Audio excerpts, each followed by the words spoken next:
Unity of Houston is an inclusive church where we seek to understand and live the teachings of Jesus and other spiritual masters. At Unity, we welcome all people from all spiritual paths and every walk of life. We celebrate the diversity of our city and of our world, and we teach love, tolerance, and oneness, seeking to live in harmony with open minds and open hearts. Wherever you are in your spiritual path, you are always welcome at Unity. Join us and discover that the life of your dreams is already within you.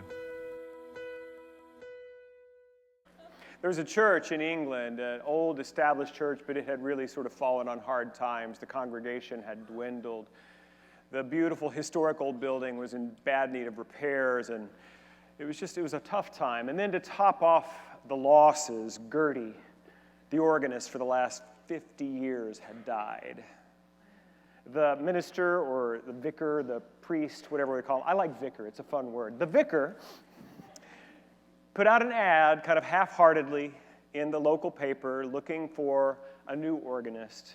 Just his heart wasn't really in it though, and one by one these young keyboardists would come and he would kind of get through the service. That happened one Sunday, and he was kind of walking this young man through the order of service, and he said, "We just found out that the roof repair is going to cost twice as much as we thought, and it's going to be sad news. I have to deliver it to the church. And Gertie would just always know what to play. So when I finish that announcement, you play something."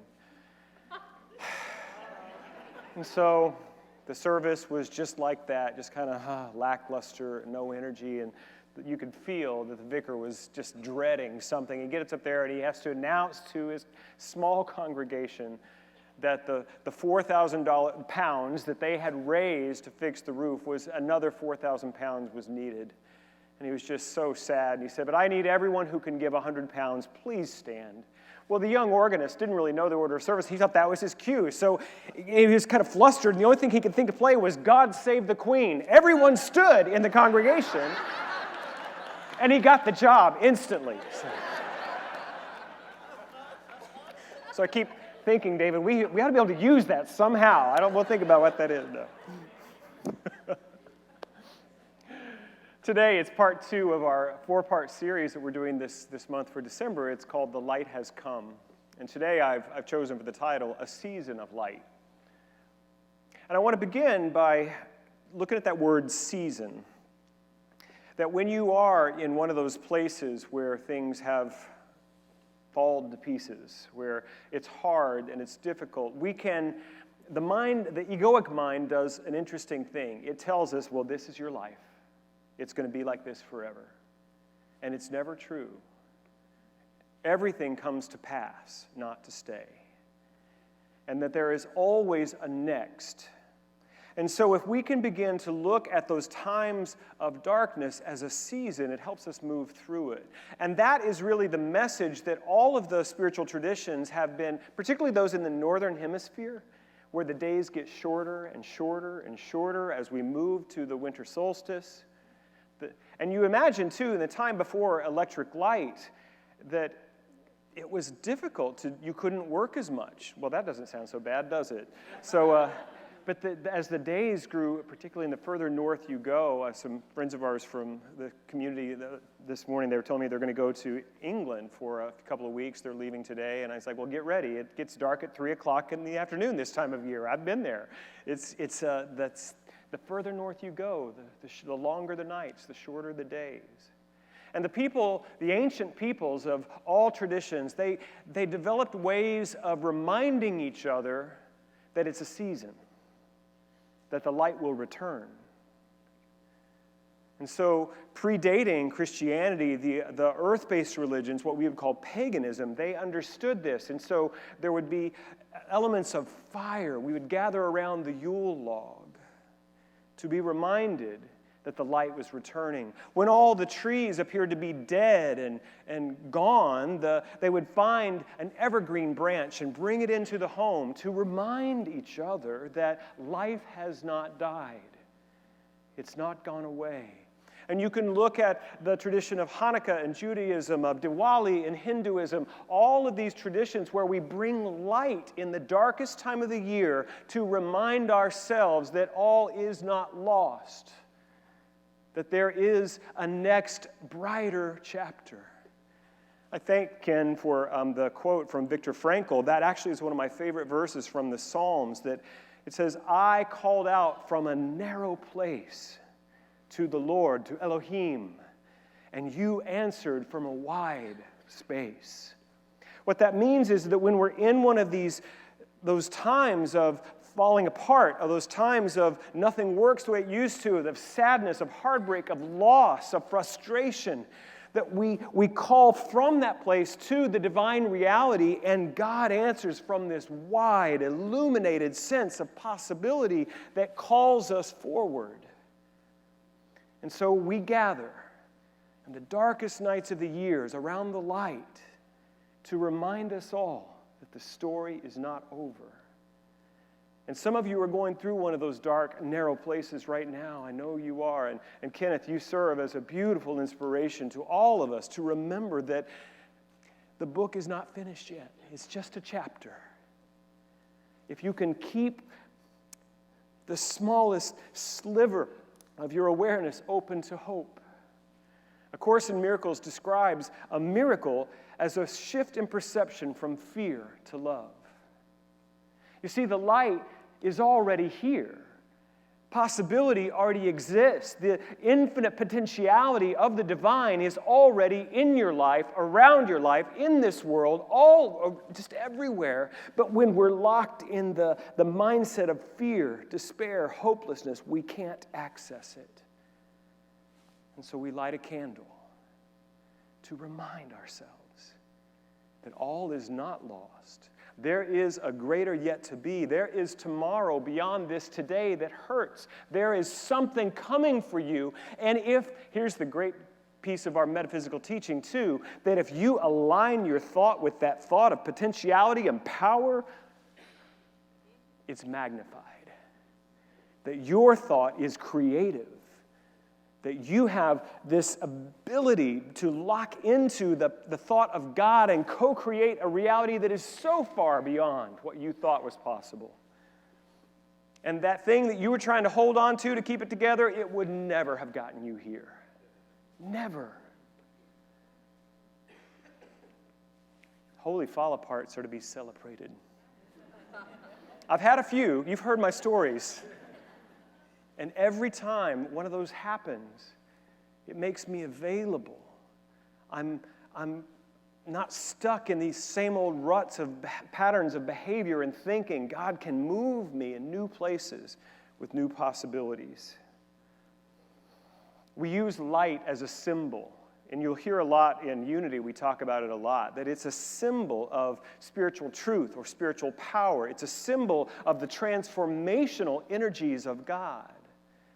And so when we sing all these songs and we talk about light, when Jesus said, "You are the light of the world," that's what we're talking about, that there is the spiritual reality calls us forward into who and what we truly are. I do want to say that as we shift just a little bit, that this in no way demeans, diminishes, or discounts our human experience. And you need to hear that. And I've been talking about that for a couple of weeks. We lost a staff member about 3.5 weeks ago, and our community has been in grieving over this, and our staff particularly. And other people have been going through amazing, difficult financial, health challenges. We don't say that we don't hurt. We don't do that. In a lot of traditions, particularly in Western traditions of theology, it's light versus dark, right? The good versus evil. That's called dualism. It's a way of thinking that there are these two powers that are ever fighting it out for your soul, and the light and the dark. In Unity, we dismiss all that. We say that's not the truth.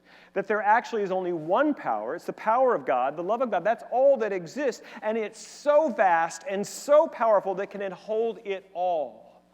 All of our human experience is held in the arms of this one life. We had the experience of seeing Rob Bell a few weeks ago, and I think I may have mentioned this 2 or 3 weeks ago. His talk performance was called An Introduction to Joy. And he said that he doesn't hold joy to be the opposite of sadness, but rather it's an expression of the divine feminine that embraces all of the human spectrum of experience. So your heartbreak is held in joy. Your cancer is held in joy. Your bankruptcy is held in joy. And it may not feel like, ha ha ha. It may not feel like Christmas carols, but the presence of God's joy and possibility exist no matter where you are, even in that tight place, even in that hard place. And so I try to make a lot of allowance. More than some Unity ministers maybe, I try to create a lot of space for the human experience because I have found that is the doorway. It's when we go into that sense of denial, like this ain't really happening, that we actually lock ourselves away from the potentiality of breakthrough. But if we can just say, well, this is, but I know it's not all that is. This is, but it's, that feels good. Let's say that. This is, but it ain't all that is. I should copyright that. That was good. Actually, Michael Beckwith always says, you're going to get a chance right now to listen to what I'm listening to. That one just came in there. So Christ-like, I like that term, to be Christ-like. And sometimes we think of Christ-like as being what? Perfect, without flaw, without blemish. How many of you are that? Go ahead. Identify yourselves now. Zeba raised her hand over there. We'll come. She'll be preaching next week. No, we all are flawed and human. This is what Carl Jung said about this idea. He said the whole point of Jesus' life was not that we should become exactly like him, but that we should become ourselves in the same way that he became himself. Jesus is not the great exception, but the great example. We get the idea that I've got to stop being like me if I'm going to be Christ-like. Just the opposite is true. For you to become fully who you authentically are. And that means not closing the door on the difficult experiences. It means embracing, integrating all those chapters, the good, the bad, and the ugly, embracing all of that into the journey of the revelation of your soul. I sometimes get a little pushback that I share my recovery story so much. People are like, we get it. You drank a lot. You don't anymore. That's good. Move on. But I share it because those of us who know the hopelessness of addiction, it's hopeless. And yet, many of us have recovered from a seemingly hopeless state of mind and body. That's why I share that story so much. It's just to remind you that no matter how hard it is, no matter how dark this chapter is, there is a new tomorrow waiting for you. When they first created the book, the title of the book is called Alcoholics Anonymous, but it's more often referred to as the Big Book. In the 1930s, when it was being created, they wanted to call it The Way Out. But there was another book that was written that was having kind of a moment at that time, so they just decided to call it Alcoholics Anonymous. But there's a saying in the 12 steps that is this: the way out is through. You can't, it does not serve you to bypass your current experience and just suddenly land in a new fairyland of all is well. That's not the way it works. God doesn't pick you up from your current circumstances and plop you into perfection. There is a journey, and you must take every step. And you know what happens when you get there? You've earned it. You know what it means because you walked every step to get you there. It means something.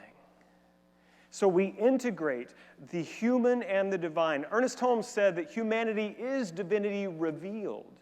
Your human experience is not less than. Your human experience is the way for your divinity to be revealed. All of it, no matter how sad, no matter how heartbreaking, all of it is for your good. Alexander Shaya says this: Christmas falls at the darkest moment of the year, but it's also at the very moment when light is once again made visible to the naked eye. The deepest dark is not the place where grace goes to die. The deepest dark is the place where grace goes to be reborn. The deepest dark is not the place where grace goes to die. It is the place where grace goes to be reborn. And I have arrived at my third point of this sermon, and I'm so glad I got here. This is the really, really good news. It's going to get a lot better. A lot better. As I said, if you're willing to place your attention on the possible, there is what in Unity we call the law of mind action. There is an inexorable, ceaseless flow of energy that comes underneath that thought of possible and begins to shift things around. The very molecules of the universe rearrange, new opportunities, new conversations. You find yourself in places you did not think possible. Can I get an amen? I feel like that really needs an amen. If you're willing to not be so tied to the current, and here's the thing, we think we all got it figured out. If I have these things, these conditions, these sort of circumstances, then it'd be perfect. No. No. Your perfection does not lie in circumstances or conditions. And whatever you think the thing is out there, whatever, and I know it's usually him or her, if they would just act right, then everything would be fine. No. No. It's not condition-based. It's consciousness-based. And when you know the good of God, it's going to show up in ways beyond any plan, any dream, any affirmation, any way. That's what we're talking about. Joseph, not Jesus' stepdad, the other one. Joseph. Story in Genesis. You know that story? And if you don't know it, there is both an Andrew Lloyd Webber musical and there is a Disney animated movie. Make yourselves available to Joseph. It's good. Maybe it's is it DreamWorks? It's DreamWorks, okay. I'm not going to tell you the whole story because it's long, but it's powerful. The story is young Joseph, the favorite of his father. His brothers are jealous. They can't stand it. So they were going to kill him. They throw him into a pit. They're going to sell him into slavery. Great dreams. I'm going to be something. You're going in the pit. Amen? Have you been there? I'm going to be somebody. Oh, I'm bankrupt. Oh, I'm going to be somebody. I got fired. We've all been in the pit, right? We've all had those experiences, and Joseph was in that. So, series of circumstances and chapters in this story, and every time his eye is open to the good of God, and he gets raised up to a point of possibility and purpose. Every time. And he gets knocked down again, and he comes back up. He gets knocked down again, and he comes back up. And it ends the story where he is the second most powerful man in the known world. He has been given the opportunity to oversee the abundance years and the famine years to save millions of people. And those brothers come back in the end. You remember the ones, right? Those people who said, "You ain't so big. Throw you in the pit." Now, I want to tell you something about this. There's this final scene in the story of Joseph where the brothers are there, and Joseph has had a couple of dealings with them. He knows who they are. They don't know who he is. And in the morality of the day, in the code of Hammurabi, an eye for an eye, a tooth for a tooth, he would have been well within his rights to give to them what they gave to him. And in our human condition-based reality, that seems like the right thing to do. Only fair. They didn't care about me. I'm not going to care about them. But this story lasts and is retold generation after generation because it's not based on those conditions of human thinking. There's a spiritual possibility of light and power here. And Joseph says, "I'm Joseph." And they got a little scared. They fell down on their knees, afraid of what he was going to do. And he said this, Genesis chapter 50, verse 20. "That which you did, you intended for evil. God intended it for good." Do you hear me? Even the things when people are they're trying to bring you down, God knows nothing about it. In the Psalms it says, "No weapon formed against you shall prosper." Nothing can stand in the way of God's potentiality in you if you stay open to it. Thank you, Miss Wheeler. I feel right at home today. I grew up Pentecostal, so I have to tell you a story. The last time my dad was able to come, he died from Alzheimer's a little over 3 years ago, but he came and Howard was preaching one Sunday, and my dad said, "Amen," after everything that Howard said, and Howard was like, what was that? Then he got into it.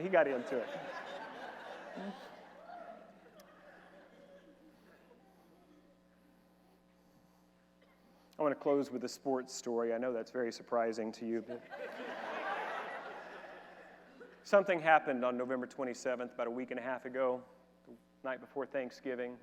No World Series. I know I've been hurting too much to talk about that, but we still love you, Jose Altuve. But the night before Thanksgiving, it's just a NCAA men's basketball regular season game, non-conference play. Some of you know what I'm talking about. Duke. And I apologize if you're a Duke fan. I might be a little snotty. They always win, right? How many of you love the underdog, right? That's how this is an underdog story. So Duke was playing on their home court, little old Stephen F. Austin University from Nacogdoches, Texas. Non-conference play. Duke, undefeated, rated number 1 in the nation.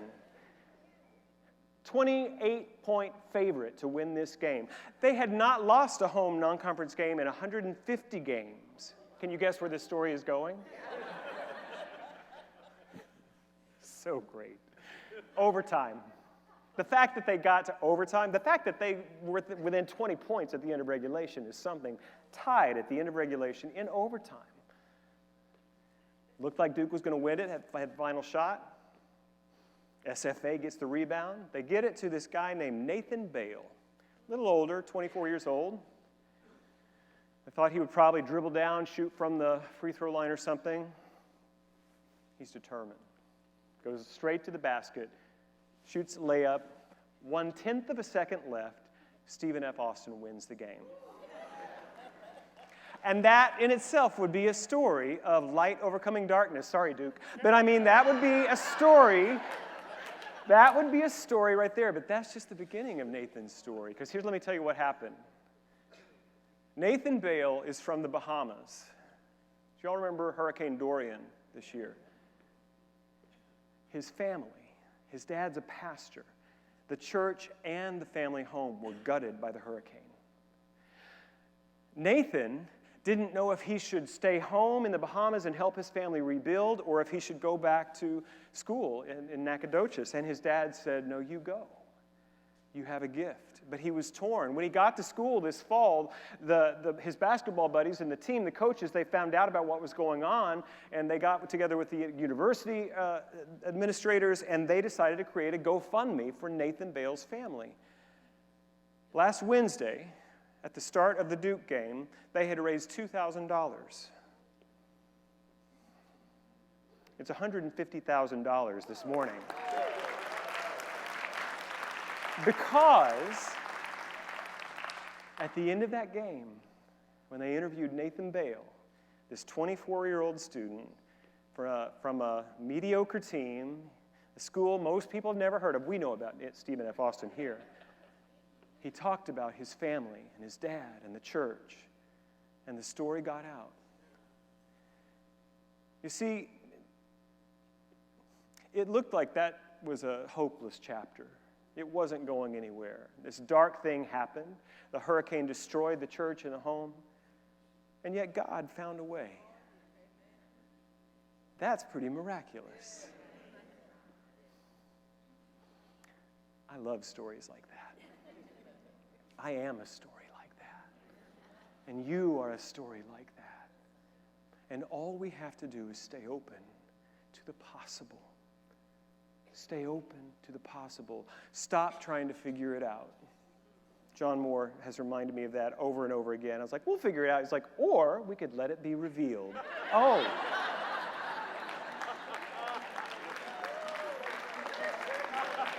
Thank you, John Moore.